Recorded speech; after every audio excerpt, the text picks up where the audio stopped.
às vezes está chegando agora também, chega tarde, né? Às vezes muita gente vai buscar criança da escola, vai não sei o quê, não tem tempo para participar, né? Aí não sabe também o que está sendo falado. E é claro que a gente também aproveita, divulga, passa, ajuda outras pessoas, né? Então, assim, a partir de agora a gente já está gravando.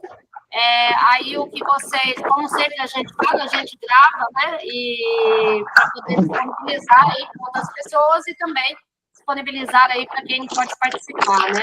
Mas isso, pode perguntar o que você quiser daqui para frente. Tamo aí. Vou ser bem objetivo com as perguntas, até para a resposta não demorar. Tá. Na sua aula sobre fator de ajuste, a senhora disse que nunca regularizou uma obra de pessoa física com fator de ajuste, correto? E eu vou contar a novidade, hein? Eles não quiseram me responder, não, você acredita? Não vou contar depois. Eu acredito. Recebi hoje parece que como é que fala? É o destino? Acho que é o destino. Aí já o retorno da Receita Federal, depois eu vou contar para vocês no finalzinho o que eles responderam. Responder nada, viu? Moral da história. Mas eu vou contar o que eles falaram. Mas pronto, então, no caso, a senhora nunca usou o fator de ajuste para regularizar a obra de pessoa física, correto? Na verdade, ô Ítalo, por que eu decidi? Porque eu acho assim, eu, como, né, acabei me especializando no assunto, eu acabei aqui decidindo, né, em tocar esse ramo. Como eu estou na construção de anos, e vocês perceberam que eu esqueci de pôr o microfone, deve estar barulho aí, né? Agora não dá para pegar mais barulho. E agora, hein? Agora não dá mais, não. Eu já desliguei aqui. Não, mas é eu aqui, ó. Esqueci meu microfone. Mas está ouvindo bem aqui. Essa rua aqui é um catiquinho barulhento. Oh, meu Deus, mas agora vamos assim mesmo. Não tem jeito. Esqueci de pegar o microfone hoje. Mas, assim, o que acontece, Ítalo? Na verdade, eu acho que a gente tem que ser bem sinceros, né? Então, imagina, eu estou aqui, estou ensinando vocês, estudei bastante, continuo estudando, né? Então, assim, a minha intenção é tentar passar o máximo que eu conseguir de informações desse processo para vocês aí. Então, o que acontece? Eu, pelo menos, Adriana, é o que eu falei desde o início, eu poderia estar muito bem de vida se eu quisesse, no embalo de muita gente. Então, assim, poxa, se eu estou como referência no Brasil, hoje eu estou aí, né, palestrei esse curso já para Sinduscom de São Paulo, mais, eu tenho 25 anos de construção civil, mais não sei o quê.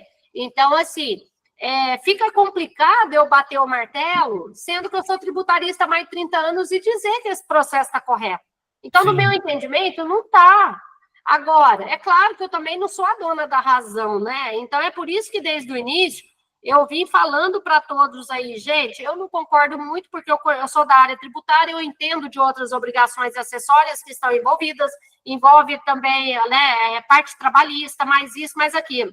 Então, assim, Adriana, eu decidi em não fazer. Eu não, na prática aqui, eu não faço para ninguém. Olha que eu estou muitos anos aqui. Eu faço regularização de obras no Brasil inteiro. Mas eu decidi não mexer com o fator de ajuste. Mas também não é que está errado o que vocês estão fazendo. A Receita não se posiciona. Não, mas não queria saber assim, se está certo ou se está errado. A minha pergunta então, tem outra forma que você trabalha para regularizar a obra de pessoa física de outro jeito, ou você não regulariza a obra de pessoa física de forma alguma? Não, regularizo. Só, qual é a minha orientação? Então, assim, a minha orientação com a pessoa física é igual a da jurídica. Anda na linha. Poxa, então, assim, quando vão executar alguma obra, gente, está todo mundo ciente que tem alguém executando, tem alguém colocando tijolo, alguém está fazendo isso, fazendo aquilo. Então, assim, a gente não trabalha com robô ainda, né? Montando lá. Tem até uma situação, mas não é o caso. Agora, poxa, então, assim, se está começando uma obra, vai pôr um orçamento, quanto vai gastar de mão de obra, quanto vai gastar de material, quanto vai gastar isso, aquilo. Poxa, se você sabe que vai gastar um percentual de mão de obra, então, quem vai executar a obra também tem que saber que em cima daquela mão de obra tem INSS. Então, assim, qual que é o INSS que eu tenho que pagar sobre esse percentual? Que eu estou dizendo que nessa obra que eu vou executar, eu vou gastar esse percentual. Ah, vamos lá, eu não tenho mão de obra, não, eu vou terceirizar. Não interessa. Fala para o terceirizado, põe no contrato com ele. Quando a gente fala com o terceirizado, Óbvio, né, que uma parte, o terceiros, vai embutir esses encargos previdenciários também, no preço. Mas não é o que acontece hoje, né? Então, acontece, vai lá, subcontrata, eu estou dando exemplo de subcontratar, tá? Mas depois eu falo dos outros. Então, assim, aí vai lá, o subempreiteiro fala assim, ó, vou te dar um precinho de acordo, viu, meu amigo, meu contratante? Mas, ó, não vou registrar ninguém não, viu? Eu te dou um preço de acordo, não vou registrar ninguém. Moral da história, como é que eu posso ir lá orientar o meu cliente e falar assim, olha, você precisa de um certo limite de mão de obra. Você sabe que para executar aquela sua obra, você vai gastar tanto de mão de obra. Agora, não quer dizer que é só pode ser mão de obra própria, pode ser MEI, pode ser autônomo. O negócio é que cada tipo de remunerações contratadas para executar determinado tipo de obra, seja predial, não predial, não interessa, é claro, evidente, que tem que ter um recolhimento de contribuição previdenciária. O problema é isso que a população, querendo ou não, eu sei que muitos não concordam, é difícil de falar, mas assim, querendo ou não, tem que pagar o INSS daquela obra. Então é o que eu falo. Contabilidade regular, né? É o que você faz para a pessoa física. Contabilidade regular é jurídica, tá aí. Só jurídica, né? Agora, a pessoa física é o fator de ajuste. Que não é, a gente foca muito no fator de ajuste, né? Igual eu falo, mas não é só ele. Então, acho que já está claro para vocês que estão aqui comigo, né? Está estudando, já entenderam. Nós não temos só o fator de ajuste, é ele que dá, né? Um desconto maior no final. Mas, na verdade, qualquer tipo de obra, as áreas, de acordo com cada destinação, com cada tipo, vai passar por redução, por equivalência. Área coberta, descoberta, cada um tem um tipo de redução ali. Então, é entender todo o processo para saber encaixar certinho ali cada tipo de obra que vai ser executada. Então, quer dizer, fazer o processo certinho, cada um encaixando nos seus devidos descontos. Pessoa física tem o E-Social, que também, né, a parte do fator social, que também ali dá um desconto naquelas áreas, e, é claro, tem a parte do fator de ajuste. Dependendo da pessoa física, pode estar construindo algum tipo de obra que vai trabalhar com pré-moldados, pré-fabricados, estrutura metálica. Aí muitos vão lá, compram também, né? E, às vezes, simplesmente não pegam nota, acham mais barato não pegar nota. Está fazendo, às vezes, uma obra inteira de pré-moldado, pré-fabricado, estrutura metálica, não conhece o processo, não sabe que pode pegar aquela e abater e ter um desconto bom, isso vale para jurídico ou a física, no caso de pré-moldado, pré-fabricado, estrutura metálica. Então, moral da história, às vezes não sabe, não pega nota, isso, etc. E depois, perde aquele crédito que às vezes iria dar um desconto de 70% lá no final de sua obra, dependendo do porte da obra que vai ser executada. Você está entendendo? Então, na verdade, o povo está muito focado só no fator de ajuste, mas tem N tipos de créditos, né? Por isso que tem cada um dos vídeos aí no curso explicando cada tipo de crédito que tem, né? Então, é entender o todo. Agora, vou repetir aqui. Fator de ajuste, que é onde o pessoal está vendendo muito alto esse desconto. De certa forma, eu já deixei claríssimo. Ele existe. Ele está aí previsto na Instrução Normativa 2021 do SERO. Agora, esse desconto muito elevado, como eu conheço muita área tributária, né, de todos os tributos, de tudo, e conheço na Constituição Civil 25 anos, é o que eu falo, gente, qualquer pessoa que pensar, dá um desconto de 30% no INSS, é uma coisa que dá para a gente desconfiar, né, milagre, governo nenhum dá um desconto desse. Agora, do jeito que está, o que eu repito de novo, do jeito que está, sempre aí na normativa definido, dá a entender mesmo que a hora que você vai fazer esses cálculos do jeito que está dando ali, chega nesses descontos exorbitantes. Entendeu? Agora, aí a própria Receita respondeu hoje lá, tal, porque eu não tenho um caso prático. Então, quer dizer, eu precisaria estar ali, eu, Adriana, construindo, querer aplicar o fator de ajuste, eu, Adriana, ir lá e fazer a solução de consulta. Só porque eu não tenho a minha obra, porque, na verdade, eu usei ali o contexto todo, né? Então, fui lá, usei o contexto, falei, olha, está acontecendo isso aqui fora, expliquei que eu estou palestrando esse curso, falei que o próprio Fale Conosco da Receita me deu 3 entendimentos, que é o mesmo entendimento meu, e expliquei tudo em detalhes. Só porque eu não sou, como se diz, né, a coautora do assunto, simplesmente falaram que não serve como base, neste caso aí, para poder eles definirem e analisar a minha solução de consulta. Professora, oi. Quando não faz aferição de pessoa física utilizando o fator de ajuste, seria uma aferição indireta, né? Então, é assim, ó, a gente só, Roberta, a pessoa física, ela sempre vai aferir, né? Pela aferição indireta, tá? A pessoa física, ela não tem a possibilidade de fazer contabilidade regular, porque ela não tem, certo? Então, ela sempre vai ser aferição indireta. Sim, não, mas eu quis dizer isso porque o colega falou assim, se você não faz a aferição pelo fator de ajuste, como que você faz? Aí, no caso, é a aferição indireta normal, e com todas essas regras aí e outros descontos, né? É normal, é isso que eu estou falando, né? É analisar, verificar todas as possibilidades de tipos de créditos que vão trabalhar, se é MEI, se é autônomo. Aí, se for, é MEI autônomo, beleza. Tem que ir lá entender as regras de MEI de autônomo, como funciona. Aí, vou trabalhar com pessoas mesmo, normal, CLT. Tem que ver as regras do seletista, né? Como é que funciona. Vou trabalhar com terceirizado. Como é que funciona a regra de um terceirizado prestando serviço também para pessoa física?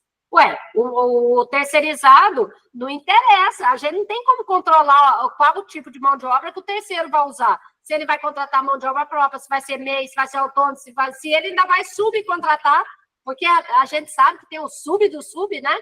Então, assim, a gente não tem como controlar. Agora, o que a gente, quem vai trabalhar, por exemplo, com os terceiros, eles têm que controlar o seguinte, ó, você vai gastar quanto de mão de obra? Não interessa se ele vai sub do sub, ou se ele vai usar mão de obra própria, terceirizado, autônomo, não interessa. Quem tem que tomar cuidado é o responsável pela inscrição do CNO, é que sabe que tem que computar, aproximar aquela mão de obra que ele está programando para executar aquela obra dele. De onde vai sair aquelas remunerações? Não interessa. Entendeu? E acaba que é esse. Entendeu, Ítalo? Isso, a colega complementou o entendimento que eu estava aí, que é justamente essa parte. As outras formas de ajudar dentro das normas a pessoa física é vendo os possíveis créditos que existem que ele pode ser utilizado para descartar um pouco o fator de ajuste, porque realmente faz sentido.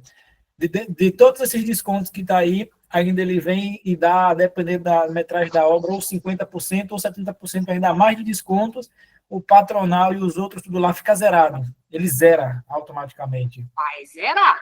Ele zera. Isso. Aí é onde eu falei, né? A gente vai mais pela prudência, Ítalo. Só que, olha que situação que eu fico, gente. É uma situação difícil, né? Aí, na resposta da Receita, a gente fica chateada, mas, assim, não tem muito o que fazer, né? O Brasil nosso aqui, só por Deus. O despacho é gigantesco que eles mandam, né? E no despacho dá a entender, é que não dá para retrucar mais, não tem como, aí lá fala no final que não cabe impugnação, não sei o quê, não sei o quê. Mas depois, uma hora, a gente vai ver alguém que tem o fator de ajuste, vou falar assim, ó, formaliza aí, por favor, uma solução de consulta, já que você vai fazer o fator de ajuste, para te dar a resposta, precisa de um caso concreto. Porque, na verdade, o que acontece ali? É igual eles deram a resposta, dá a entender ali, é como se eu quisesse ter uma certeza absoluta, igual eu coloquei na solução de consulta, expliquei tudo, o que eu quero saber, para poder esclarecer os contribuintes, assim. Ainda coloca na resposta lá que a requerente e tal está querendo saber o assunto assim, se assado, para poder, está querendo, tipo, uma consultoria particular. Oh, pelo amor de Deus, né? Onde que eu estou querendo uma consultoria particular para executar trabalho para os outros? Se eu quisesse, eu estava fazendo desde a época que surgiu o assunto. E eu não faço, o Brasil inteiro está fazendo. E eu não faço até hoje. Complicado, né? Mas, deixa comigo, depois nós vamos atrás. Alguém que tiver o fator de ajuste, eu vou falar, faz aí ó, a solução de consulta, assim se assado, é assim que tem que solicitar isso aqui. Você tem o fato concreto, eles vão precisar responder. Isso. Entendeu, Ítalo? Mas o segredo é esse, finalizando o seu questionamento, entender todo o processo, verificar todas as possibilidades para não perder crédito, né? Tem crédito. Às vezes a gente fala assim, ó, tem crédito dependendo do tipo de obra, né? Tem lá, concreto usinado, concreto usinado lá, tal, etc. Então, assim, É pouquinho também, mas é um crédito. Às vezes, o contribuinte não pega uma nota, aí perde a oportunidade também de já perder um pouquinho de crédito a ser abatido. Entendeu? Então, assim, são várias situações que tem que entender tudo. E, é claro, eu não sou contra totalmente o fator de ajuste. Pelo contrário, ele tem que ser aplicado. Eu estou afirmando para vocês desde o início. Tem que aplicar, porque quando o Cero, vocês já estão trabalhando, vocês estão entendendo. Quando o Cero vai achar aquele custo lá da obra, depois que ele reduz as áreas, aplica o VAL, ele não acha um custo. Então, quando tem a aplicação do fator de ajuste, ele acaba naqueles índices dentro do Cero, é mais barato. Então, tem que ter a aplicação do fator de ajuste. Mas a discussão maior é o que fazer com o restante de mão de obra que extrapolou depois que atingiu os limites mínimos que precisava. Continuo, eu desprezo. É isso. Entendeu? Certo aí? Perfeito. Então, infelizmente, a gente fica assim, né? Sem respostas, mas beleza. Diga lá, quem está aí levantando a mão? Maria Aparecida? Roberta? Maria Aparecida? Deixa eu só completar aqui, então, bem rapidinho, só o assunto. Eu fiz para o cliente um simulado de uma aferição indireta, a pessoa física, deu 12.370,05. Ele recebeu uma proposta de alguém da internet que, sem o fator de ajuste, 12.370,05. Certo. Com o fator de ajuste que essa pessoa ia fazer para ele, 4.512,36. E a pessoa ia cobrar 2.357,31. Então, é uma diferença. Eu expliquei tudo para ele. Eles fazem esse cálculo sem nem saber quanto que de mão de obra que o meu cliente usou. Eles não pediram nada de mão de obra para o meu cliente. Vocês estão vendo a minha angústia? A situação que eu fico é justamente isso. Então, assim, às vezes muitas pessoas acham que eu estou exagerando, não estou exagerando. Então, assim, muita gente me liga aqui também o dia todo, me perguntam, Adriana, mas a pessoa me ofereceu, falou que o meu INSS vai dar tanto, a pessoa me ofereceu, vai dar tanto. Aí eu falo, ele explicou as situações, ele te pediu as informações, recibo, nota de e-mail. Como é que ele vai fazer? Vai fazer lá o e-social, vai atualizar o passado, vai fazer tudo? Não, mas ele não falou nada disso. Fala, tá bom, mas como é que ele vai fazer esse milagre para você? Vai inventar, então?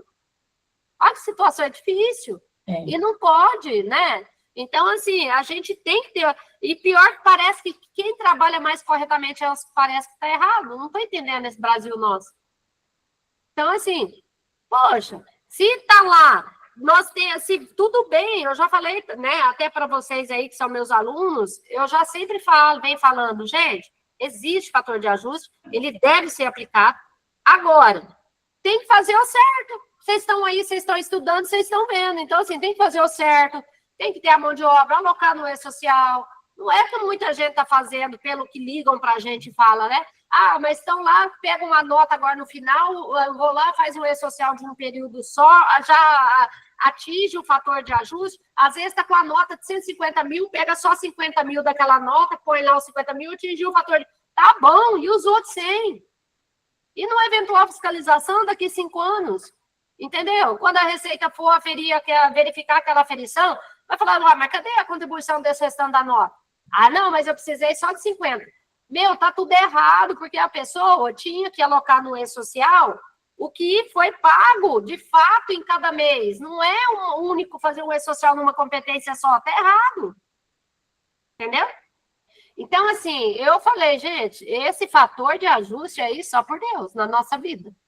Mas, pelo menos, acho que as pessoas, pelo menos, estão tendo uma noção, igual vocês, né? Estão aqui, vocês estão vendo ali, igual eu falei, como é que eu vou obrigar todo mundo a fazer o que eu acho que é o certo? Eu não posso obrigar, tá todo mundo fazendo igual, a população inteira. Aí eu vou querer obrigar todo mundo e bater o pé aqui? Eu não tenho a confirmação da Receita. Eu tenho os e-mails da Receita, os 3 e-mails dizendo que estão distorcendo a aplicação do fator de ajuste. Só isso. É difícil, né? Sabe por Deus. Mas nós vamos chegar lá um dia. Pode deixar. Mas pelo menos vocês estão cientes. Né? Já sabe o que tem que fazer, como é que vai ser. Olhar os demais créditos para não perder, orientar os clientes. Vai começar uma obra desde o início. orienta eles, olha, pega a nota, você tem um crédito aqui, que tipo de obra que você vai executar? Tem pré-moldado, pré-fabricado, estrutura metálica? Vai ser assim, para fazer a estrutura da obra, as paredes? Esse é o contexto do curso, entendeu? É saber o todo para orientar o cliente que decide o que ele tem que fazer. Você vai pegar nota lá dessas partes ou não, e assim é o que a gente vai ter que seguir. Infelizmente. Certo, gente? Ó, Kelly chegou, Daniele, quem mais? Rafael, tá ali, ó, nós estamos, Sérgio, e tem mais gente que eu não vejo aqui, estão só ouvindo aí, né? Não dá bronca de mim não, gente, eu não tenho culpa não. Pode ir aí, Roberta. Roberta está aí já tem um tempinho já. Vou mediar vocês aqui. Roberta, depois Débora e depois Rafael. Fica à vontade, gente. Estamos aqui. Tá, ok, obrigada. Professora, é o seguinte, eu estou fazendo uma aferição de uma obra não predial. O contrato é de empreita total. E no contrato especifica que está incluso, o valor do contrato é um valor cheio e está incluso mão de obra e material. Só que aí não está especificado, vai ser tanto de material e tanto de mão de obra. Mas tem uma planilha de todos os serviços que serão feitos com as colunas de material e mão de obra. Essa planilha... Está separado? Oi? Está separado? Aí, essa planilha, ela é mencionada no contrato. O preço da obra é tanto, conforme planilha número tal. Tá, ela é integrante do contrato, está assinada, faz parte do contrato. Tá. Isso. Aí, quando eu vou fazer a aferição, tem lá aqueles... É que eu não trouxe o material para casa, acabei esquecendo. Tem aqueles 3 quadrados, né, que a gente tem que mencionar. Só que os dizeres são confusos. Eles falam, se tiver mencionado ou não. Se não tiver mencionado... Então, assim, quando nessa característica que eu estou falando para a senhora, é o primeiro quadrado, que eu vou pôr só o valor do serviço ali. Vamos lá. Aí, como se diz? A história é longa. Mas tudo bem, eu tenho um tempinho até amanhã cedo, eu não fiz a mala ainda, né? Não. Vou viajar só 7 horas da manhã. Eu falei aí, né, que eu estou indo lá para a Hotmart, lá para o Fiverr, né? Eu vi uma publicação. Mandaram um convitinho aí, me chamando. Aí, parabéns. Pelo menos 10 anos, né? Estão comemorando 10 anos aí do Fire de Belo Horizonte, vem gente do Brasil inteiro, mundo inteiro. Aí eu falei, gente, eu acabei de passar no médico, como é que eu vou? Aí os meninos aqui, não, vai sim, é bom, vai lá para você entender como é que funciona, né? Aí tá bom, aí corre, vai arrumar hotel, mas não sei o quê, mas tá tudo certo. Amanhã eu volto, aí domingo eu tô de volta. Mas é importante porque a gente acaba aprendendo várias coisas também para passar aqui, né, para vocês aí que são alunos, a gente acaba agregando mais informações ainda, né? Isso é bom para a gente. Mas então, Roberta, é o seguinte, olha, essas obras não prediais, eu vou te falar uma coisa, tá bem complexo também, viu? Porque, na verdade, assim, essas obras não prediais, de fato, e eu vou te falar mais uma coisa, não se apegue apenas aos 3 que eu falo quadradinhos. Depende do tipo do serviço da obra que vai ser executada de infraestrutura, né? Você entender? Então, assim, às vezes a gente tem uma obra de terraplanagem, pavimentação, esses tipos de obras, eles são aferidos ali mais com base na medição e contrato, certo? Aí os percentuais são fixos, isso aí tá claro para vocês, certo? Isso. Agora, os demais serviços de civil lá, né, de infraestrutura, aí sim, vai para os 3 quadradinhos, estou chamando 3 quadradinhos.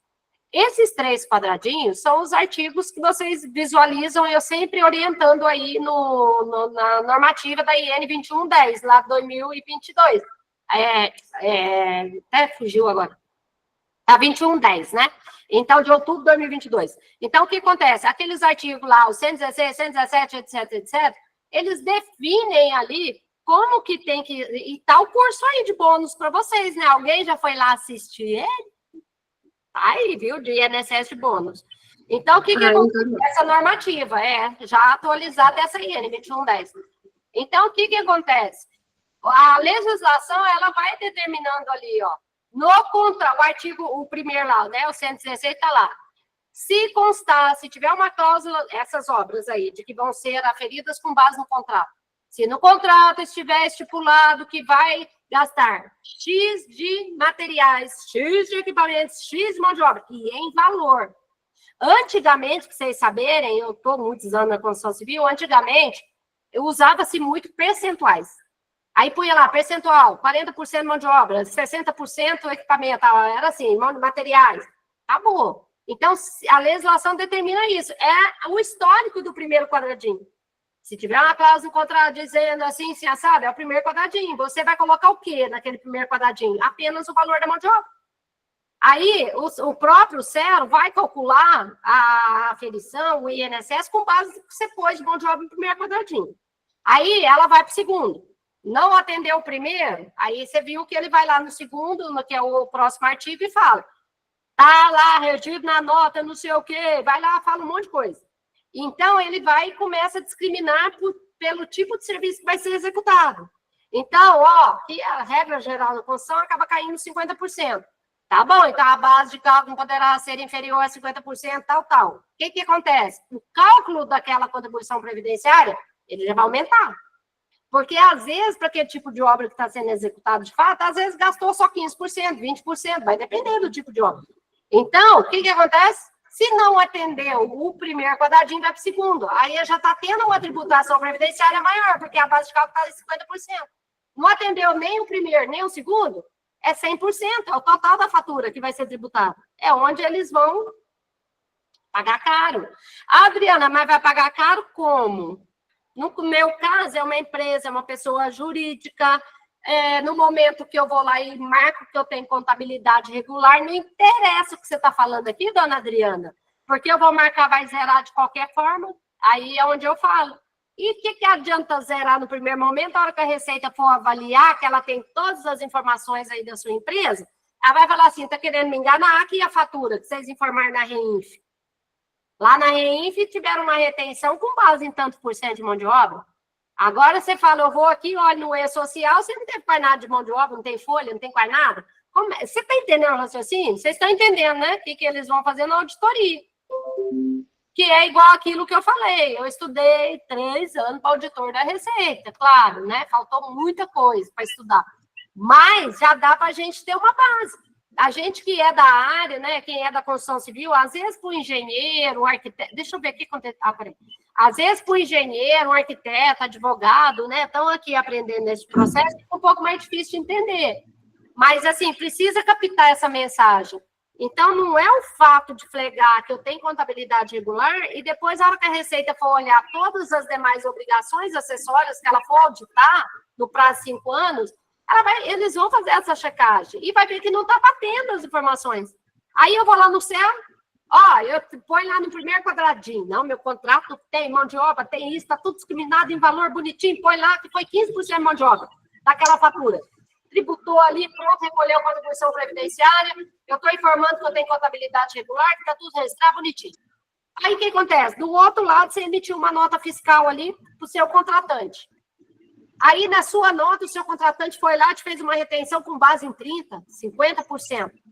Aí vai lá na REINF, porque tem que ser informada na REINF a nota do lado do prestador e do tomador. O que aconteceu? As informações já começam a não cruzar. Você pôs uma informação aqui, o tomador, o contratador, porque o prestador também tem que informar aquela nota que foi emitida, né? Na REINF, nos eventos, cada um no seu evento. Então, moral da história, começa o cruzamento. Aí vai lá no E-Social. Aí o E-Social não tem quase nada de mão de obra. Ué, mas como é que pode falar que tem mão de obra aqui? Que está condizente com o que foi orçado para aquela obra? Não bate. Nessa questão também entra um assunto que surgiu no grupo, questionando o fato que as construtoras, essa descrição de serviço, ela está embutido o valor do lucro da empresa, né? Então, ali, a nota fiscal está falando que tem 50 mil de serviços, mas a remuneração de trabalhadores mesmo é 10 mil. A diferença é o lucro da empresa que eles acabam destacando assim. Moral da história? Não, o entendimento está errado. Aí eu já afirmo, está no curso aí, do bônus de vocês, está aí. O que acontece? O problema é que a maioria das pessoas não sabem que para este processo aí, a maioria, mas para vocês já cansei de falar, por isso que o curso está aí de bônus. O que acontece? Essas retenções aí que são feitas nas notas fiscais, diretamente, elas não têm nada a ver com esse processo. Vocês já viram que não tem nesse primeiro momento. Porém, para efeito do enquadramento, ele se utiliza dos mesmos artigos para efeito de retenção na nota. Então, por exemplo, igual eu falei, a maioria aí da construção, como eu estou na construção há muitos anos, eu sei como é que funciona. Então, o que acontece? Às vezes, uma construtora acaba sofrendo uma retenção na fonte de 50%, porque o contrato dela não foi feito corretamente, não tem uma cláusula definindo quanto ele ia gastar de material aquilo. Aí o contratante foi lá, seguiu a legislação e fez uma retenção que não é o real que ele gastou de mão de obra. Às vezes, de fato, ele gastou 15, 20, 35, não interessa quanto ele gastou. Mas como não tem um contrato definido, não está atendendo a legislação, aí o contratante do outro lado que sabe que pode ser penalizado, aí ele fala, não, seu contrato não está aqui, não está claro. Aí o que eu falo aí nesse curso para vocês, que eu falo que o bom de eu ter uma boa experiência na construção civil é que eu passo coisas que não tem nada a ver com o curso. Que acabam passando coisas aqui que está fora, né, do curso. Mas o raciocínio é esse. Então, assim, o que está faltando? Quem elabora os contratos? É jurídico na empresa? Não sei. É jurídico ou tem um responsável que elabora contrato? A primeira coisa, eles têm que comunicar com quem cuida da parte aí tributária. Olha, o que está dizendo a legislação aqui para efeito, por exemplo, das obrigações de retenções de INSS? O que tem que estar especificado nesse meu contrato aqui? Aí a pessoa vai do fiscal, se for fiscal, não sei quem vai cuidar da empresa, aí vai falar, olha, tá aqui os artigos, ó, tem que atender isso, tem que ver assim, se assado. Faz um contrato bonitinho, está de acordo com o artigo 116, está redondo. Não interessa, vai gastar 20%, 10%, 5%, 20%, 30%, é o que está determinado em contrato. Aí é lógico que se determinou em contrato, tem que acontecer. Certo? Uhum. Mais uma perguntinha última. No caso, quando o contrato ele tem um aditivo, né, na hora que eu mencionei primeiro o valor total inicial do contrato, aí a hora que eu for colocar o aditivo, ele fala para colocar o valor total. Aí eu tenho que somar o principal com o aditivo e mencionar ali, não só o aditivo. Você não vê quem fala o total? Entendi. O que vai acontecer? O que você está questionando é porque quando você faz o cadastro no CNO, você põe o valor original do contrato. Isso. Lá no CNO. Lá no Isso. são outras lá.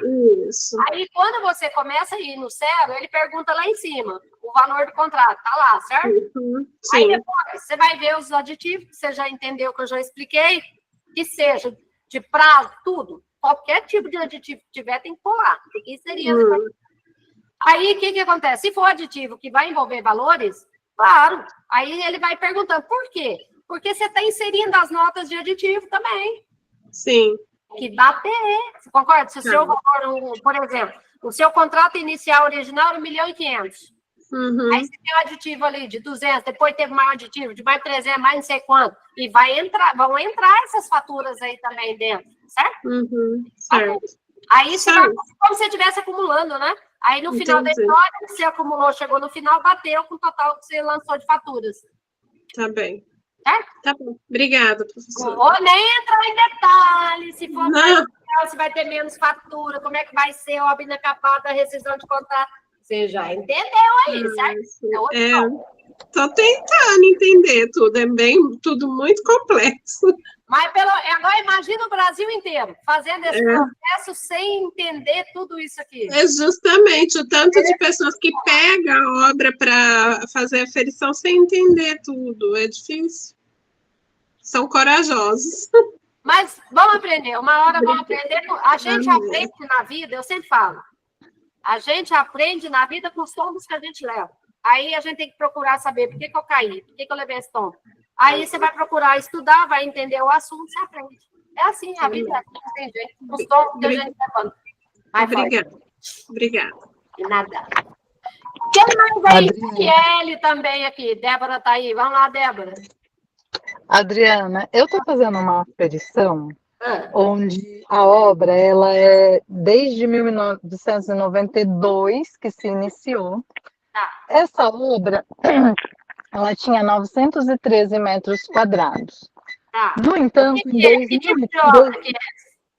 É que eu gosto de mostrar para fechar o raciocínio. Qual que é a obra? É uma obra de alvenaria pessoa física. Ok. Esse é rico, hein? É o Neymar? Não é, mas a casa é enorme. E ela já está maior do que isso. Então, ela tinha... a planta é 913 metros. No entanto, em 2003, ele foi notificado.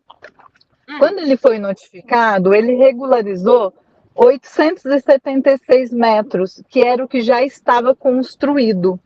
O restante, que acho que dá mais ou menos 36, ainda não estava concluído. Então, foi feita essa aferição e encerrada a matrícula SEI que existia, com essa metragem de 876. Então, o que acontece? Eu tenho lá para trás perdido esses 36 metros. Não podia, né? Se o projeto é 903, né? Sim, exatamente. E aí, o que acontece? A matrícula SEI, ela está encerrada.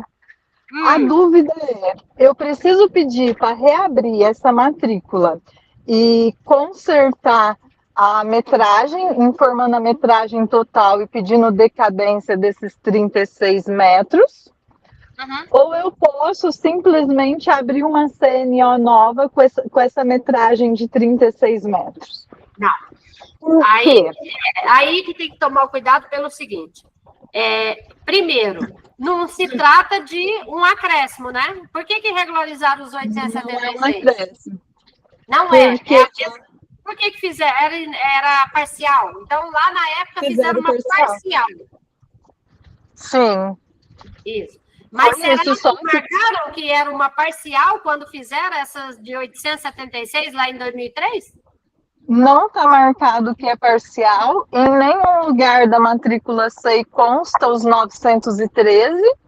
Eu só sei que isso aconteceu porque existe um requerimento onde a pessoa informa que está regularizando 876 porque a obra ainda não está concluída. Erro, né? E a matrícula foi encerrada. O projeto não é único de 913? Não é um projeto, não tem acréscimo, né? É um projeto só, um pará só, um habite só, certo? Correto. Como está tudo decadente, mas por quê? Você está com problema por causa disso? O que aconteceu? É só problema. Por quê? Existe um acréscimo agora de mais 136 metros. Quando foi feito? Esse agora foi em 2023. Tá, tem um projeto, tem um alvará, tem um habites para ele, tudo separado. Tudo certinho, como acréscimo.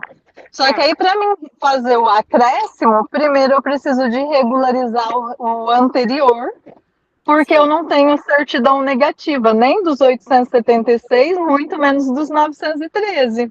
Perfeito, você só tem um problema. Quando foi que eles regularizaram esse 800? Você falou em 2003, 800. Você vai ter que fazer pelo processo da DISO. Você vai ter que fazer pelo processo digital. Então, tudo que envolver a parte, período que era regularizado pela DIS, você não pode resolver por aqui, pelo processo zero, tá? Então, você vai ter que pegar a CND, você vai ter que pegar toda a documentação, tudo que compõe esse para trás, e falar, olha, teve um erro, eu preciso que anule, corrija, eu preciso da CND atualizada desse período aí para trás. Então, assim, tá decadente, vai dar um trabalhinho. Mas, assim, você vai ter que provar para eles, é o período da DIS, a própria normativa está aí dizendo, tudo que for, que se refere a desviar, tem que ser regularizado lá. Agora, para depois, sim, você fazer aí no zero um novo CNO, com um acréscimo bonitinho, pagar, porque está dentro do prazo, 2023, e aí a vida que segue. Então, referente à anterior, eu realmente vou ter que pedir para reabrir a matrícula SEI e regularizar a metragem. Só que aí, o que você tem que fazer? Juntar toda a documentação. Então, assim, juntar projeto para provar que, de fato, eram os 913. Entendeu? Sim, eu já juntei. Sim, eu já juntei toda a documentação, montei um dossiezinho lá, tá tudo certinho. A dúvida é só se eu abria o processo digital apenas solicitando a certidão negativa ou se eu tinha que solicitar a correção para... A correção, porque não adianta, eles vão te dar uma certidão atualizada e vai te entregar uma certidão de 876. Não adianta. Sim. Então eu preciso para você fazer um acréscimo, para você fazer um acréscimo e depois averbar no cartório, você precisa estar com os 903. Sim, entendi. Eu queria só abrir uma CNO lá, de 36 metros quadrados, decadente. Mas... Dá vontade de dar uns cascudos. Não, vontade não falta, né, Adriana? Mas a gente sabe que não pode. Não, mas aí, sabe o que é complicado? Eu não sei se caso você está envolvido no processo desde o início. Será que, de repente, aqui não foi notificado lá na época também da DIS? Para regularizar, a obra não tinha acabado, por isso que fizeram aí, só essa parte? A gente não sabe, né? Eu não sei se você está lá na época. É complicado, a gente não tem pouquíssimos documentos. São muitos anos, né? Na época que eu ainda dançava, hoje eu não saio de casa, né? Aí em 92, eu era novinha, eu dançava até passear, viajar, acabou. Então, assim, moral da história, a gente não sabe.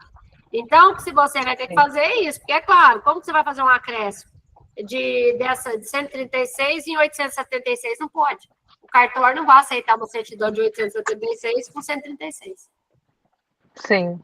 Não, perfeito. Ficou claríssimo. Obrigado. De nada. Quem mais? Eu. Rafael. Diga, Rafael. Boa noite. Boa noite. Tudo bem? Rafael, vamos lá. Eu não estou no nível tão elevado quanto os colegas aí, mas estamos começando. Eu queria tirar uma dúvida contigo, porque aqui onde eu moro acontece muito do pessoal fazer a obra CPF, digo, pessoa física de alvenaria, e talvez por não ter conhecimento, e aí nem sabe que é o INSS, e aí quando terminou a obra, alguém contou para ele que ele ia precisar, e ele quer regularizar. Qual seria a melhor forma, a forma mais correta de se introduzir isso com o cliente, que fique menos oneroso, mas que seja da forma correta? Digamos que ele não pegou, não lembrou de pegar nota de nada. Existe um prazo legal para que essa nota tenha validade? Qual que é a melhor forma de a gente fazer isso? É bem complicado mesmo, viu, Rafael? Você há quanto tempo você está comigo aqui no curso? Novato. Acho que faz uns 2 meses. Ai, essa filha. Por isso que eu falo, quando vem umas perguntas assim, eu falo, esse é novato. Porque você vai estudar tudo bonitinho e vai chegar no nível delas aqui, ó. Elas já estão aqui, ó, não tem pão, né? Eu tô vendo, elas estão voando. Tá vendo? Elas já estão entendendo aí. Ô, Rafael, o negócio, na verdade, é assim, ó, você vai entender. Aí é claro que eu vou falar que você vai ter que estudar bastante para captar aí as mensagens, porque fica difícil da gente falar qual que é a melhor opção para ele. Sim. A melhor opção que eu sempre falo desde o início, a opção, eu sempre vou falar agora, é andar na linha. Tá difícil andar na linha nesse Brasil, mas nós, contribuintes, tem que andar na linha. Nós temos que andar na linha, não tem jeito. Então, o que você tem que orientar eles aí é o quê? Olha, cara, você vai construir, você vai fazer que tipo de obra? A destinação do seu projeto, multifamiliar, residencial, galpão industrial, beleza. Quanto que você está orçando que você vai gastar de mão de obra nisso aqui, ó? No que você vai fazer? Vou gastar X valor, beleza, ó. Cara, de acordo com esse novo processo, você pode ter aqui, ó, um desconto disso aqui, vai ter redução de área, é isso que você vai ter que entender no processo. Nessa área do que você vai fazer, você vai ter uma reduçãozinha aqui de equivalência, vai ter uma reduçãozinha aqui de área complementar, se for o caso. Ou se for, igual a Roberta falou, no caso dela, é outro tipo de obra, que aí envolve outra situação. Então, moral da história, de pessoa física, você vai ter ainda uma reduçãozinha de fator social, tem um vídeo que você vai entender aí. Você tem aí o fator de ajuste também, viu? Que você vai ter um desconto também bom aqui, mas você vai precisar, você vai ter mão de obra, aí eles já começam. Não vou pôr mão de obra, não, é difícil. O que a gente mais ouve aqui no Brasil? Mas aqui o MEI não quer deixar ser registrado porque tem um limite de faturamento, o autônomo também não deixa porque recebe auxílio do governo. É o que eu mais ouço aqui o dia inteiro. Aí, o que acontece? Você vai ter que orientar aí esse cliente, você vai falar assim, olha, mas se você quer ter um benefício, você vai precisar andar na linha. Ah, aquele MEI não quer? Busca outro. Aquele autônomo não quer deixar porque recebe auxílio? Vai ter que buscar outro. Então, vai chegar uma hora que não tem jeito. Se está orçando que vai gastar tanto de mão de obra ali, é isso que vocês têm que orientar agora os clientes. Não interessa de onde vem a mão de obra, se é MEI, autônomo. A gente frisa muito MEI autônomo para pessoa física, porque eles trabalham mais com eles. Mas pode ser mão de obra própria, pode ser terceirizado. O importante é aproximar naquilo que eles orçaram. A Receita, lembra que eu já falei, é que você é novato aí? A Receita Federal, por exemplo, para as obras prediais, ela estima-se que vai gastar de 30% a 35% de mão de obra.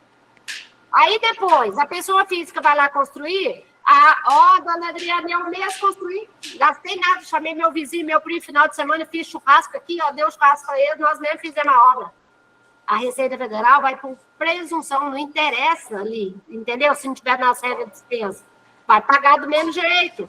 Então, é isso que vocês têm que começar a ter esse raciocínio e orientar eles. Cara, você vai ter que pagar INSS, querendo ou não querendo, tem que pagar nesse processo agora. Então, é entender esse raciocínio e passar todas as possibilidades que ele vai ter o desconto, os perigos que ele vai incorrer se ele não atender, né, a normativa, porque, de repente, você tem que orientar ele, olha, se você não tem nada de mão de obra, você vai pagar caro. Se você é pessoa física, você vai para a aferição indireta, não tem escapatória, você não tem o que abater. Às vezes é aquilo que eu falei, às vezes pode ser um galpão industrial, vai ser feito todo de estrutura metálica. Às vezes vai ser um comercial, salas e lojas, que vai ser feito todo de pré-moldado. Aí o cara não pega as notas, igual eu expliquei. Você está entendendo? O assunto ele é complexo por isso, porque é difícil, né? Mas tem que fechar o raciocínio todo para saber qual tipo de obra vai ser executado, como é que vai ser feito. É obra predial? É obra não predial? Vai ser com um pré-moldado, pré-fabricado, estrutura metálica, saber que aquilo ali vai dar um crédito ali. Então, assim, são várias situações, por isso que eu falo para as pessoas, gente. Senão não daria um ano de prazo para o povo poder ir lá estudar para entender tudo. Então, quando esses que estão pegando só o manualzinho ali no dia a dia, pega o manualzinho e vai lá e faz, pronto, não tem ideia do que está por trás disso aqui. Conseguiu entender, Rafael? Sim, entendi. Você viu? É difícil, né? Então, assim, é por isso que é o que vocês têm que orientar, é isso, é falar, conversar, não vai ter mais jeito. Agora é o seguinte, como eu atendo muita gente, né, do Brasil todo, eu sempre oriento eles, gente, vocês vão ter que parar um pouquinho do seu tempinho, muita gente que eu atendo são os construtores e tal, eu falo, vocês vão ter que dar atenção um pouquinho para aqueles que chegam e estão explicando, tentando explicar para vocês aí como funciona esse processo hoje. Se vocês não pararem, não dar atenção para eles, achar que vai continuar do jeito que era antes, você está perdendo seu lucro, você está trabalhando e depois no final você vai pagar do outro lado. Não adianta. Entendeu? Sim. É isso. Não sei se eu respondi, eu falo demais, né? Eu acabo esticando mais, que eu quero dar mais informações para entender o raciocínio, mas é isso. Certo? Quem mais? Adriana. Sim, Rafael, você desmaiou? Acho que ele já foi jantar. Oi, diga. Não, eu falei que tá tudo certo, entendido sim. Então tá bom. Eu falei, eu acho que ele desmaiou ali, né? Falou, Deus que me livre. Vou mexer com esse negócio mais não. Mas é vantagem, viu, Rafael? Na verdade, assim, é o que eu falo, não adianta. Todo mundo tem um sonho da minha casa. Todo mundo, pessoa física sempre vai construir. Obras de infraestrutura, sempre vai ter político querendo construir aí, porque precisa ganhar a eleição todo ano, deputado, vereador, todo mundo. Então, assim, sempre a gente vai ter obra no Brasil. O que precisa é aprender as regras agora e tentar fazer aí o mais certo possível, né? Não tem outro jeito, infelizmente. Adriana, eu tenho um cliente que me procurou, ele recebeu uma carta para regularizar da Receita Federal. Mas olha a complicação. Ele era o síndico do condomínio, e aí houve construir uma área de lazer nesse condomínio. Ok. E aí, ao invés de fazer tudo no CNPJ do condomínio, fez tudo a pessoa física dele. Tirou o varal da pessoa física dele, o habits. No projeto, reza todos os moradores, são 36 moradores. Só que o alvará e o habeas em nome dele. Isso em 2020. Aí a Receita agora mandou notificação para ele, né? Intimação para regularizar. E ele não mora mais... Hã? No nome dele. Nome dele. Ele não mora mais no condomínio. Ele procurou o condomínio, o síndico atual não quer assumir a responsabilidade de pagar. Eu montei um processo digital, né? Eu conversei com a arquiteta e tudo, e ela procurou uma forma de transferir para o CNPJ, o projeto, essas coisas todas. Aí eu montei... Estou no nome do síndico? No nome do síndico. Fala sério, né? E aí eu montei um processo digital, pedindo, né? Mandei toda a documentação para a Receita ver que é do condomínio, não é dele. E pedindo para a Receita me dar um prazo, que ela deu prazo até dia 29 e o cliente procurou sexta-feira. Aí complica. 29 agora? Sexta-feira agora. Ele me procurou sexta-feira passada. Eu falei, meu filho, não tem como. Ó, sabe o que eu faria? Quem, de fato, executou foi o condomínio, certo? Sim. Aí é uma sugestão, porque hoje está difícil com a Receita. Vocês viram, até a resposta que elas me deram ali, que ela me deu. Então, o que eu acho? Que é o que também está na normativa, está lá no artigo 5º da IN 2061, certo? A inscrição é emitida no nome do responsável indevido. Tem que ser objeto de pedido de anulação, certo? É isso que eu montei um pedido primeiro. Só que tem um porém. E a mão de obra? Que fez essa parte aí? Está atrelada lá no CPF dele, da pessoa física? Ele também, na verdade, a primeira coisa que eu fiz foi pedir uma prorrogação para eu estudar e tentar fazer. Pô, mas tu achou estranho. Que dia que você pediu essa prorrogação? Eu pedi segunda, hoje eu olhei, o processo tá andando dentro do... Como 29 agora? Você não pediu 30 dias de prazo, não, menina? Pedi 60. É que você falou de 29 agora. Não, o prazo que a Receita deu foi até sexta-feira. Tá. Aí eu pedi 60 dias, porque de todo jeito, depois se montou um processo da prefeitura, essas coisas todas. Tá. Aí hoje eu andei, tá lá, eu olhei, tá lá, expedi dossiê. Então, amanhã já deve dar uma finalizada. Você já sabe vir lá, ver o despacho? Eu acredito que eles vão dar o despacho. Eu imagino que nessa situação aí, o que vai acontecer provavelmente, é de quando é? 2020? 2020. Essa área, Na verdade, e é só isso, uma área de lazer, só quanto é? Está dando 12 mil reais a pagar, eu fiz um simulado. Mas que área de lazer é essa? É chique essa obra. Essa é da Virgínia. 12 mil que está dando. Porque um condomínio, acho que é uma coisa grande, deve ser. É grande, área de espaço de festa, alguma coisa assim. Então, na verdade, provavelmente o que vai ter de orientação se teve mão de obra atrelado lá, na verdade, vai ter que abrir. Eu acho que é isso que é o direcionamento que eles vão te dar. Vai ter que abrir outro CNO no nome do condomínio, ali provavelmente, ter que remanejar aquela mão de obra para lá, isso que eu pensei. E vai ter que ter a anulação do outro. É isso que eu pensei. Mas eu estou pedindo prazo para resolver tudo, porque uma semana eu não consigo. Que é o raciocínio. Se ele, de fato, e realmente o síndico não seria o responsável, né? Não. Mas eu acho que a arquiteta também errou aí. Ela tirou tudo, ela que fez tudo e ela... Errado. Porque, na verdade, até de repente, se ainda falasse que fosse no nome dos condôminos, né? Cada um responsável, assim, se tal atrelado, seria a mãe, que é o do condomínio. Até aí tem toda essa história que a gente sabe. Agora, poxa, do síndico, assim, fica esquisito, né? Então, não. Eu também achei. Então, aí vou aguardar. Amanhã eu vou olhar para ver verdade, não tem jeito. Vamos ver se a Receita vai me dar esse prazo. Beleza. Mais alguém queira questionar alguma coisa? Ou nós já vamos embora? Não, 8 horas já. A minha mala eu vou fazer só amanhã cedo. Acordar 4 horas da manhã, 5 horas. Porque ainda tem que juntar as coisas para levar, né? E aí, vamos lá, ver o que eles têm para falar para a gente. Diga, Roberta. Mais uma perguntinha. Eu fiz uma listinha, mas... Vamos lá. Professora, no caso dos códigos de GFIP... Enchi 2 papéis aqui. Quando 150 é uma coisa, 155 é outra, e aí 115... GFIP 150 são a dos terceirizados. Isso. Aí 155 é mão de obra própria. 115? é administração. Okay. Mas vamos supor que nem eu tenho uma obra que a construtora foi contratada para administrar, só que a construtora também fornece a mão de obra dos seus empregados. Como que fica essa questão? Aí tem boi na linha, né?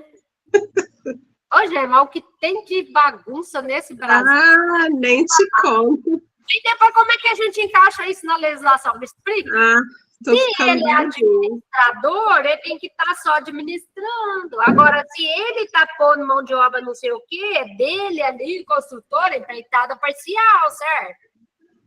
Não é?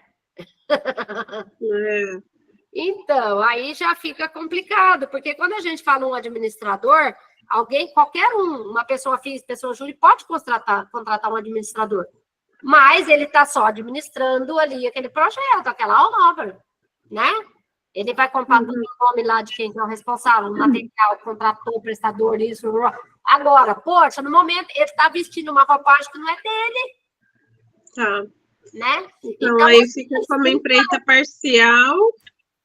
E aí já fugiria, para mim, no meu entendimento, da figura de um administrador, certo? Sim. Não, tudo bem. Mas aí, então, mudando para uma empreita parcial, vou usar o 155, que é mão de obra própria. Claro que não. Você tá falando que é terceirizado? Você está falando que é empreitada parcial, é 150, terceirizado. Mão de obra própria é quando eu, Adriana, vou construir a minha casa um dia chiquetésimo. Mas eu não quero igual do povo lá, não. É uma casa mais simples. Então, assim, se eu vou lá, vou construir uma casa, eu, Adriana, e aí eu quero contratar uma construtora. Eu vou lá, vou ver como é que é, quem é, tal, etc. Vou contratar ela. Olha, mas eu quero que você faça só isso para mim, porque eu quero contratar outro para fazer aquela coisa que é mais bonito, outro para isso. São empreitadas parciais. Mas eu sou o responsável pelo CNO. Eu, Adriana, se eu estiver fazendo isso, estiver empreitando. Agora, se eu vou lá e contrato uma só, faz essa obra para mim e me entrega só a chave. Eu vou só te pagar, me dá a chave. Empreitada total. Aí, beleza. Que a construtora legalizada no CREA, ela que vai fazer tudo e vai me entregar. Então, neste caso seu, que você tem que olhar, observar é isso. Então, se é empreitada, ele está fazendo uma parte ali daquele projeto, está prestando um serviço, é empreiteiro. Não, ele fez isso. Começou e entregou a casa pronta. Só que ele cobrou uma administração de 10% sobre tudo que aconteceu na obra e recebia e cobrava também o salário dos funcionários. Quer dizer, os funcionários da construtora construiu a casa, mas... Não vai ter errado. Ai, nossa. Você entendeu um pouco e viu que está errado, não está? Ele está administrando. Então, assim, olha, é o que eu estou tentando explicar. Se eu estou administrando, poxa, o CNO é do meu cliente, não é meu. Eu não sou um terceirizado, no caso, se estivesse fazendo certo de papel de um administrador. A não ser que, de repente, tenha um contrato de empreitada total com o administrador, ele é uma construtora lá, legalizada, não sei o quê, empreitada total. Mas aí ele já é responsável por tudo, é outra história. Não é administrador. Agora, se está administrando, eu estou pagando uma taxa para alguém administrar aquilo para mim que eu teria que fazer. Agora, aí eu, Adriana, vou entender, poxa, vai registrar funcionários no meu nome, no meu CNPJ, na minha inscrição, no meu CNO. Vai comprar no meu nome. Agora, se eu ponho tudo nos dados do administrador, aí, para mim, já foge a regra. É isso que você vai ter que olhar esse papel. O administrador, a construtora, a empreitada total, o concretivo, você vai ter que avaliar tudo que foi feito nessa negociação. Tá. É muito rolo, né? Vocês entenderam? Eu pego aqui. Tem dia que eu quase choro. Mas, olha, Adriana, no caso, se fosse uma administração realmente, quem que vai estar na GFIP? Porque se é uma administração, é só o engenheiro que vai lá, fiscaliza a obra e orienta. Mas esse engenheiro, ele é o dono da construtora. Como que vai entrar nesse código aí, 115? Por isso que eu tô te falando. Então, quer dizer, só ele vai entrar na GFI? Cadê a turma? Cadê os funcionários? Aonde tá? Então, mas os funcionários, vamos dizer que não é o que está acontecendo. Se for eu estou falando assim, não é o meu caso. Tá. Se for uma obra de administração, aí o nosso engenheiro, ele só vai lá naquela obra fiscalizar, orientar. Certo. Como que fica? Mas esse engenheiro é o dono da construtora, ele não aparece na GFIP. Como que eu vou usar esse código? Então, aí é onde eu tô te falando, eu não tenho nem como te confirmar qual dos dois que você vai usar, tá errado o processo. Então, oi, Daniela. Só um minuto, Daniela. Porque, assim, o que acontece? Como é que você vai usar o código dele ali sozinho, sendo que é ele que está como construtora? Ele está como administrador e está como construtora responsável ao mesmo tempo. Se ele está como construtora, lembra lá, ó, vamos lá, volta o tic-tac. Quando você vai abrir o CNO, você não tem... Lá, o que pergunta? Quando é PJ? Eu não te pergunto, essa obra vai ser executada por uma construtora, líder de consórcio ou no consórcio? Não pergunta? Sim, Você não está pegando lá se é uma construtora, você não tem que pôr o CNPJ da construtora? Sim. Construtora, aí o artigo 5º da IN 2061 não define quem é os responsáveis. Quando que a construtora é responsável? Quando ela vai executar a obra toda por empreitada total. Entendi. Não é o que está acontecendo aí. Olha o raciocínio todo que a gente tem que explicar para vocês captarem, entendeu? Então, o 115 é quando... O 115 ele é usado quando a obra é o próprio cliente que contratou o engenheiro que vai alocar lá o 115. Agora, entendi. Neste caso, poxa, eles misturaram uma contratação de uma empreitada com o administrador. Tem duas coisas. Eu estou falando com base no que você está me passando, pelo amor de Deus. Sim, mas é a realidade. Não, onde eu trabalho não pode ser referência, não, Adriana, porque misericórdia. Não, mas vai levar um tempinho, mas eu vou te falar. Eu acho que a hora que eu chegar numa certa idade, deixa eu fazer uma medição aqui rapidinho. Na verdade, igual agora, gente, eu tô tão assim virada no Giraia, e aí juntou um problema de saúde que eu tive para São Paulo, né, para ver. Então, assim, eu tô tão virada no Giraia, e o meu aniversário, primeiro, esse evento da Hotmart, lá quando eles convidaram, o gerente que mandou para mim, eu achei que era sexta, sábado, domingo. É quinta, sexta e sábado. Completar minha vida. Aí, segundo, eu estava achando que meu aniversário no domingo, era no sábado. Sei como é que tá. Eu vou fazer aniversário, tá no sábado, já que é domingo. Então, eu imagino. Então, mas esse evento, se Deus quiser, acho que vai ser legal. Vou aprender bastante coisa lá para passar para vocês. Amém. Vai sim. Está fazendo 10 anos, né? Desse evento agora da Hotmart Fire. Então, ele é bem bacana. Mas, assim, é o que eu falei. Daqui uns 10 anos, todo mundo já vai ter aprendido, eu acho. Amém. Né? Aí assim, vai entrando as coisas mais no eixo, né? Aí vai facilitando mais. Mas é assim mesmo, o início de tudo que ainda vai um processo desse complexo, que antes era regularizado pela própria Receita, né? Então, acaba criando esse transtorno. E aí a gente vai tentando ajudar, tentando esclarecer vocês aí, do jeito que a gente vai estudando aqui, para poder as coisas ficar mais fáceis. Desculpa aí, a Daniela quer falar comigo. Obrigada. Oi, desculpa aí. Imagina, Adriana. Boa noite a todos. Eu sou nova também nesse ramo da regularização. Comecei o curso faz umas 2 semanas e eu trabalho na prefeitura, sou arquiteta, e eu estou começando a fazer essas regularizações. Já fiz algumas bem simples e agora surgiu uma dúvida, inclusive do pessoal da prefeitura. Prefeitura não, né? Oi?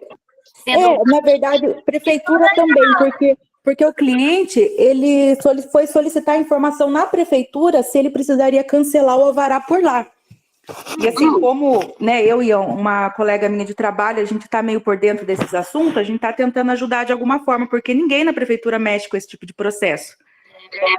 Então, assim, ele aprovou um projeto de regularização de uma construção em 2020.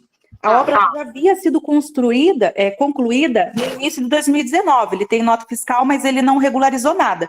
Não fez CNO, não fez nada. Também não tirou a BITS. Depois desse período, ele vendeu o imóvel. E o novo proprietário, ele ampliou sem projeto também. O proprietário antigo, ele recebeu a carta da Receita recentemente, pedindo para regularizar o alvará que tinha sido emitido em 2020. E aí ele foi pedir o BITS para a prefeitura. Oi? Pegou a acréscimo também nessa notificação dele ou não? Não entendi. Essa notificação que veio para o antigo, veio também com a metragem do acréscimo, não? Não, porque não tinha a BITS, nem a parte antiga, nem a nova. Aí ele pediu a BITS para tentar regularizar, e aí constatou que tinha essa ampliação, que não tinha projeto nem alvará.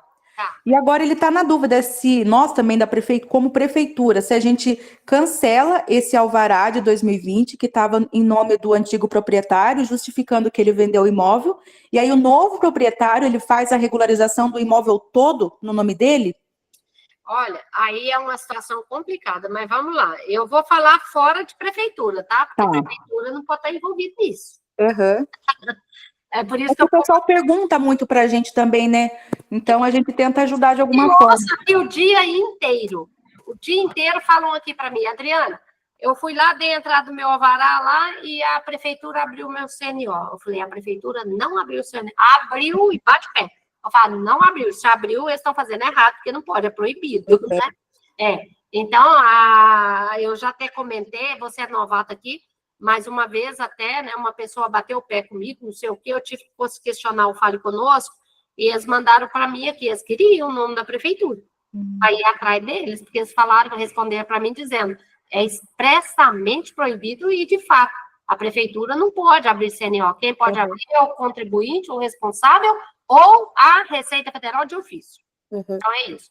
Agora, até aí, no seu caso, o que acontece é assim, Adriana, o correto aqui, de repente, era o anterior regularizar a parte dele, só que esse que fez o acréscimo, igual você falou, não tem projeto, teria que ter, né? Como é que faz o acréscimo? Não tem projeto, não tem um alvará, não tem uma BITS para o acréscimo? Tem que ter, né? Vai ter que regularizar. E para poder fazer a regularização depois no cartório, então eu estou imaginando que no cartório está só o terreno, por enquanto, vendeu só de boca, né? Isso. Então, não adianta levar uma CND só de um acréscimo no cartório, não vai aceitar. A não ser não sei onde você está, né?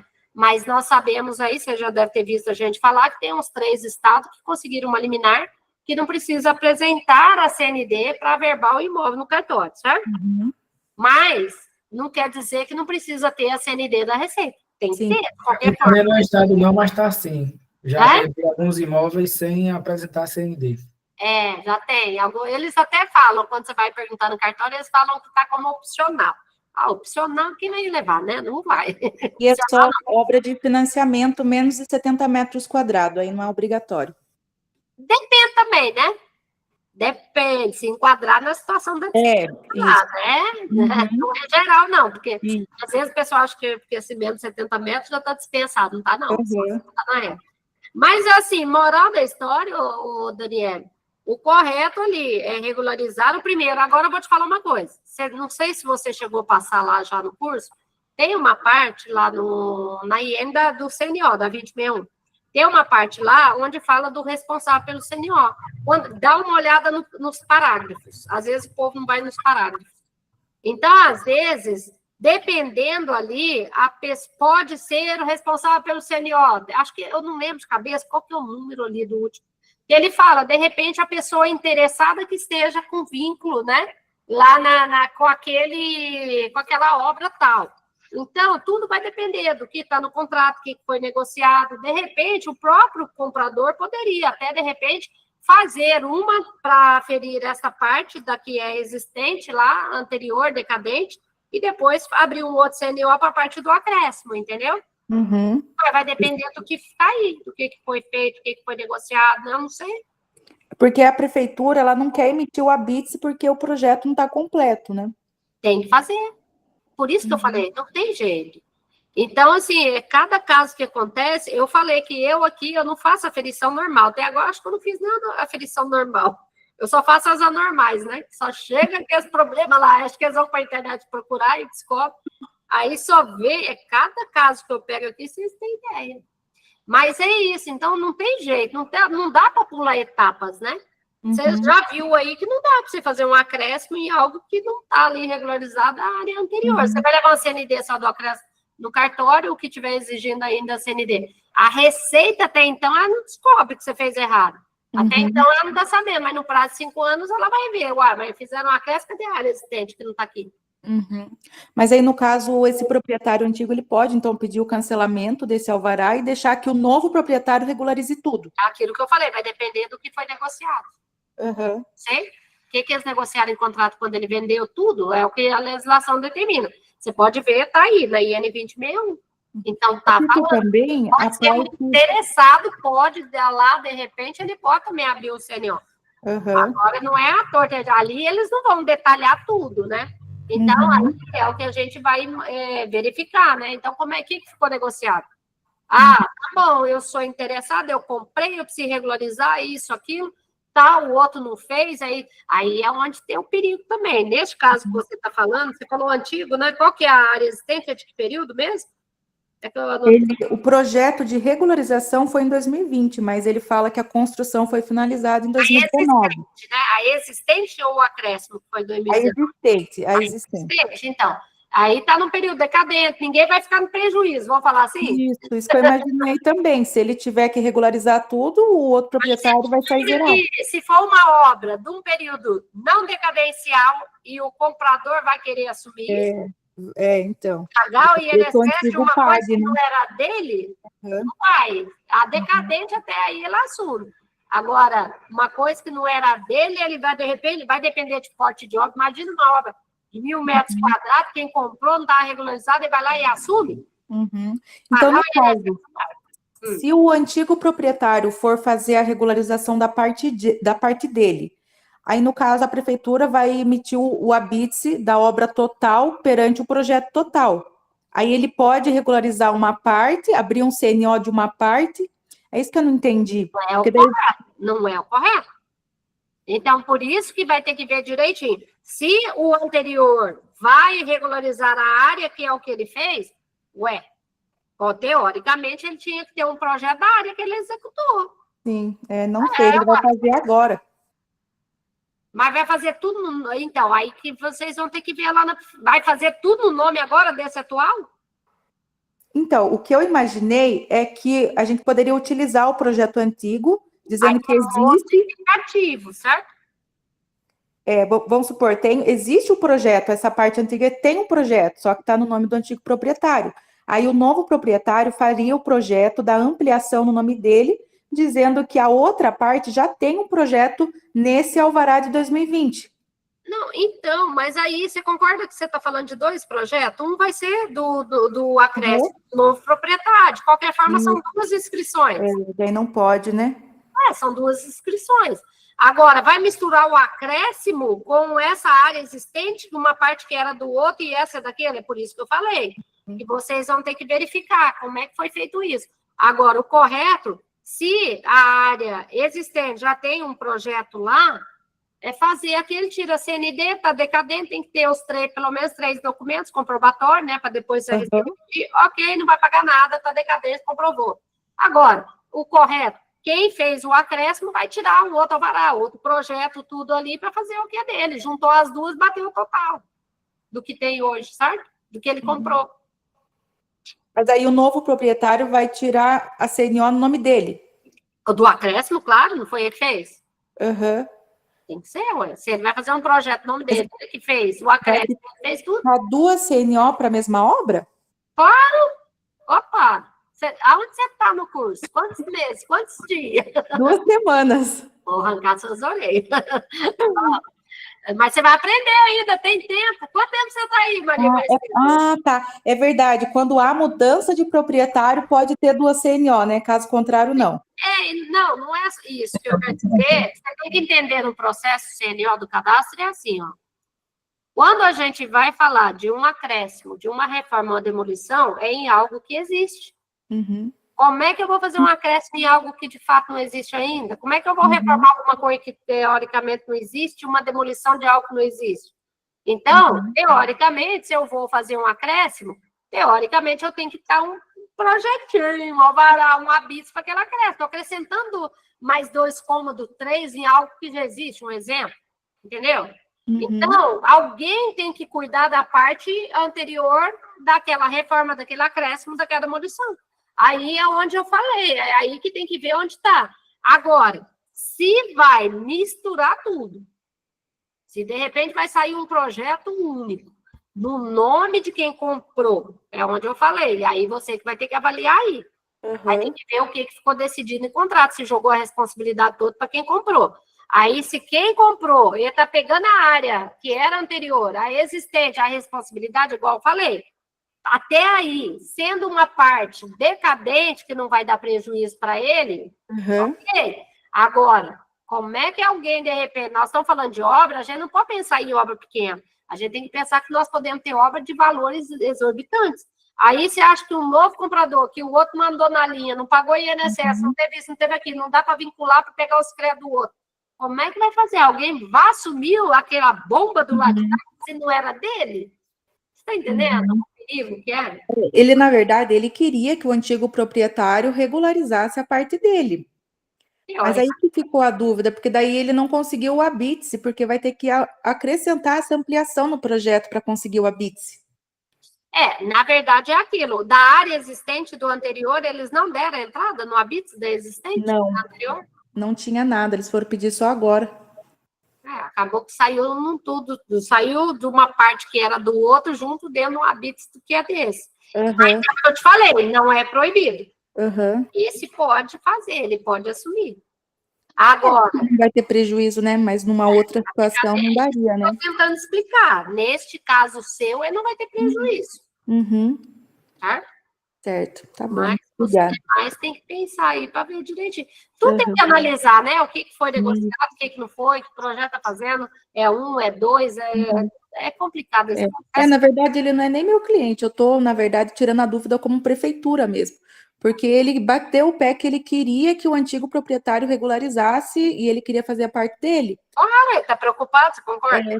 E é isso que fosse uma obra de um período que não está decadente, ele vai falar, opa, eu vou ficar com essa bomba na minha mão, pagar 20 mil de INSS? Não vou. Agora, porque daí ele não queria fazer a parte dele também, porque ele não recebeu a carta, entendeu? Então, como é que faz um acréscimo em algo que não existe? Mas eu vou te falar, ele também, quando foi comprar, ele também tinha que ter inscrito. Cadê a certidão aqui do imóvel que está regularizado? Ele ampliou também, não regularizou nem projeto, tinha a parte dele. Assilou também, ele também tem coisa. Então não tem. Obrigada, Adriana. Difícil, imagina. Gente, podemos encerrar? Sérgio Gomes, Sérgio está caladinho aí, a Kelly ficou caladinha. Tem alguns aqui, ó, que fica quietinho. Quer saber de nada? Posso ir embora? Ah lá, a Roberta tá ali, beleza? A Kelly. Kelly, você vai dormir? Quer perguntar nada? Sério? Também não? Eu não tenho com 2 semanas de curso, eu não tenho condições de perguntar ainda. Você vai chegar lá? Logo você vai me ouvir perguntando os meus problemas aí. Não se preocupe, minha filha. Eu ainda vou trazer mais novidade ainda, porque... Vai chegar a minha hora de levar meus pepinos para você, Adriana. Não tem problema não. Até lá eu vou estar mais especializada ainda. Agora é igual eu falo. Tem muitas coisas que a gente depende da bendita Receita Federal, né? Aí a gente fala assim, agora vai responder bonitinho, porque aí a filha da... deixa eu falar. Mas aí ela vai lá só responde do jeito que eu falei, né? Mas, cara... Eu tô só de olho aqui ainda. Com 2 semanas de curso ainda não dá. Mas logo eu tô fazendo minhas perguntinhas. Maravilha, será bem-vinda aí, como todos, né? E ó, siga o exemplo aqui das meninas, que eu tô querendo dizer assim, porque elas estão sempre focadas, né? Estão estudando bastante. Eu nunca fui de mentir para ninguém que eu sei tudo, ninguém sabe tudo na vida, né? Então a gente sabe aquele que a gente consegue entender, a gente passa, mas o importante é a gente ir atrás, buscar informações, né? Vai lá, vai na Receita, consulta, faz isso. Eu estou falando, né? Estou indo lá em Belo Horizonte, amanhã nem podia. Eu estou fazendo um tratamento aqui, que eu fui em São Paulo agora. Mas, por outro lado, eu sei que eu vou trazer mais coisas importantes para a minha vida, para o meu trabalho, para passar também para os outros, já que eu estou disponibilizando curso. E a vida é assim, a gente vai batalhando e vamos... A gente está sempre aprendendo. Até chegar na nossa fila, né? Aqui, ó, a fila. Chegou a nossa fila, não tem jeito, vamos embora. A casa contrária e vamos batalhando aí, se Deus quiser, vai dar tudo certo, né? Certo. Boa noite. Tá bom, gente? Então, boa noite, fica com Deus aí. Boa noite. Segunda-feira, na segunda eu retorno aí responder vocês. Lá não vai ter Boa viagem, bom evento. Tchau, com Deus. Boa noite a todos. Tchau, pessoal. Boa noite. Tchau.